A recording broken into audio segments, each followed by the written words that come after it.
'Twas the night before Hallows Eve, when all through the night, not a creature was stirring, not even the blight. But all was sitting on his most uncomfortable chair, with a controller in his hands and a rather blank stare. What was this game that he had started? It really didn't seem like it was very light-hearted. But what has commenced must have an end, as he clenched his controller and thought, I intend to finish this game, for I have begun, and it must be complete, when all is said and done. Huh. Well, I certainly do believe that I've shat myself.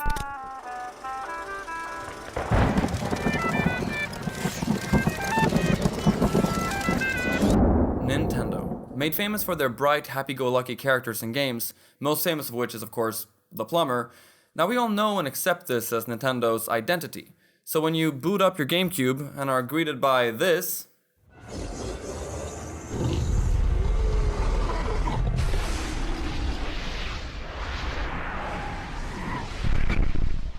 Nintendo. you feel right at home. Eternal Darkness Sanity's Requiem, the first M-rated game Nintendo ever published, and boy oh boy, they really started out strong here. While it initially was met with very poor sales, it was praised around the globe by critics for its quality gameplay, story, and sanity effects, which we'll be getting into a little bit later. The game also takes huge inspiration from H.P. Lovecraft's works, who, for those of you who are unaware, is a renowned horror author who is even credited for coming up with his own type of horror known as Lovecraftian horror. The story kicks off like any good story should, with a murder. Our main protagonist Alexandra, or Alex for short, is contacted by the police to identify the body of what they believe to be her grandfather. The murder weighs heavy on Alex, leading her to explore the mansion in search of any clues that could explain what led her grandfather to such an ill-fated death. Thankfully, Alex seems to have an IQ high enough to solve simple puzzles, which leads her into a secret study where she finds an ancient book called The Tome of Eternal Darkness. As we all know, curiosity killed the cat, so naturally, Alex opens that sucker up and starts reading about a Roman centurion by the name of Pius Augustus, who, influenced by an ancient Lovecraftian god, plots to bring the world into eternal darkness. The tome then proceeds to take a center stage role in the telling of the story. After reading about Pius, Alex realizes that there are a lot of missing pages of the book, and starts to seek them out across the mansion. Every page or chapter has you play another character that at different times throughout the past 2,000 years played some part in trying to stop Pius's evil schemes. That's right, the plot plays out over the course of 2 millennia, starting off with Pius in 26 BC and ending with Alex in the year 2000. Counting with the two of them, we end up with a whopping 12 playable characters. This is a genius way of presenting the plot to the player. Each character has their own strengths and weaknesses and visits either a new location or a previously visited one in a different time period. After the end of each chapter, we return to Alex, who learns any knowledge or abilities that we gained during the chapter. This enables her to access new areas of the mansion, which in turn leads to more pages of the tome.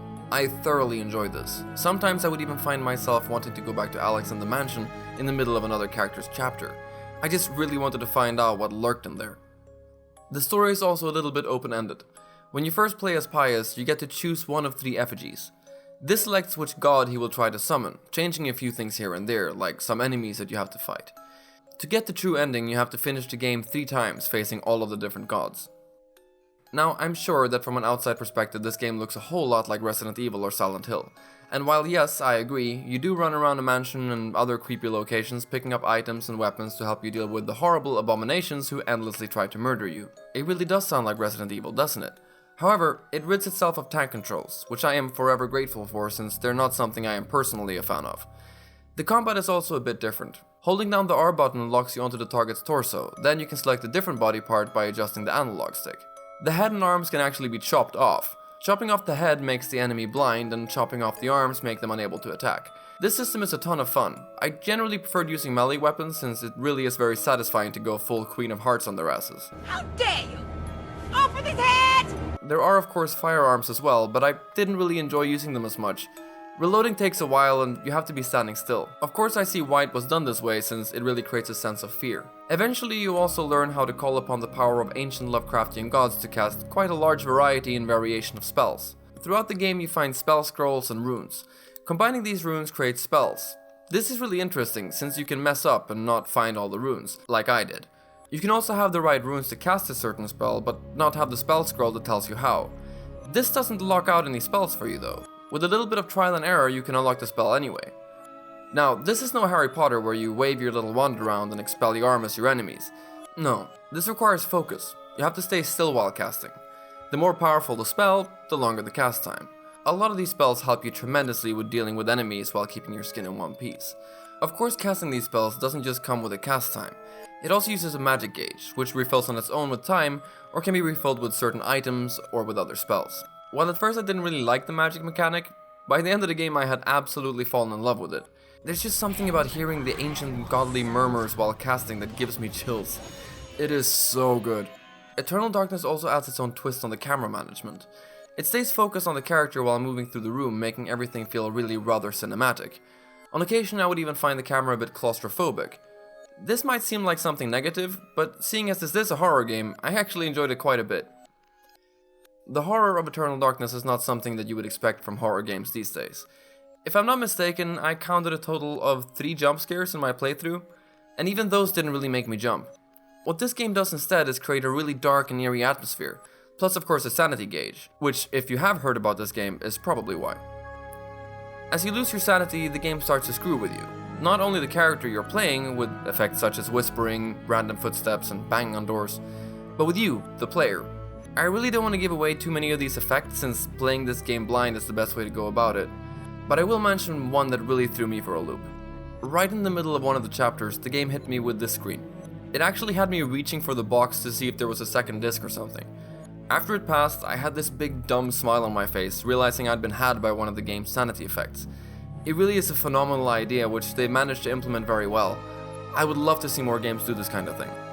The game also manages to create a really solid world. It feels lived in and alive. There are moments here and there that make you go, damn, I really want a remake of this. Some of the scenes, while really cool for what they are, would be completely incredible with today's technology. There's this one moment where one of the characters comes across an enormous underground city hosting all these Lovecraftian monsters. When you first come across it, you get a bird's eye view of it from a balcony. With today's graphics and tech, this scene would have been even more impactful. The game that immediately sprung to my mind was of course Bloodborne, seeing as it also takes a lot of inspiration from Lovecraft's work. I mean, just look at this. It's beautiful.